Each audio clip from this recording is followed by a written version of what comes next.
प्रिय मित्रों, प्रभु यीशु मसीह के नाम से एक बार फिर से आप सभी को नमस्कार। मैं pastor Pitambar Masih temple of Jesus AG church Jankipuram में आपका स्वागत करता हूं। आज का वचन, हम चारों ओर से कलेश भोगते हैं पर संकट में नहीं पड़ते, निरुपाय तो हैं पर निराश नहीं होते। दूसरा कुरिन्थियों अध्याय 4 पद 8। आज का विषय, जलती हुई झाड़ी क्यों नष्ट नहीं होती।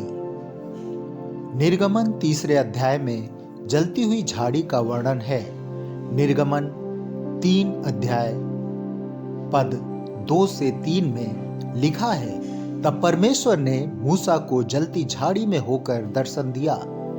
झाड़ी जलती तो थी पर भस्म नहीं होती थी।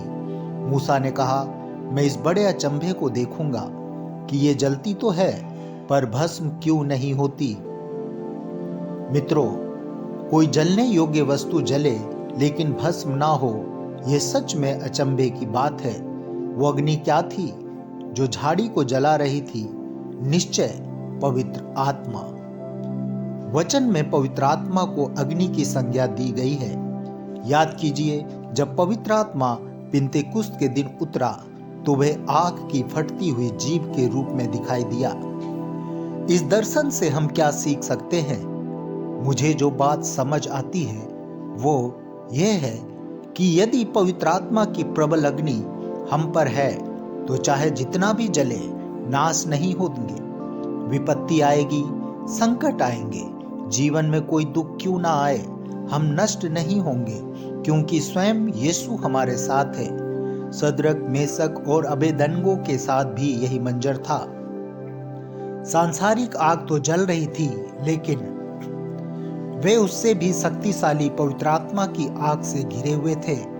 भला ये आग उनका क्या बिगाड़ लेती? मित्र, दुनिया की आग से मत डरिए, आत्मा की आग में डूबे रहिए। मुझे दूसरी बात जो समझ में आती है वो ये है कि कटीली झाड़ी जल तो रही थी पर नष्ट नहीं हो रही थी। इसका अर्थ क्या है? शायद परमेश्वर हमें आत्मा की आग की भरपूरी से भरकर रखेगा, लेकिन हमारे जीवनों से उन बहुत सारे कांटों को भी पूरी तरह नाश नहीं करेगा जो हमें दुख देते हैं, ताकि हम फूल ना जाएं। पौलुस ने 3 बार प्रार्थना की कि एक कांटा उसके जीवन से हटा लिया जाए, लेकिन परमेश्वर ने कांटा नहीं हटाया और कहा, मेरा अनुग्रह तेरे लिए बहुत है।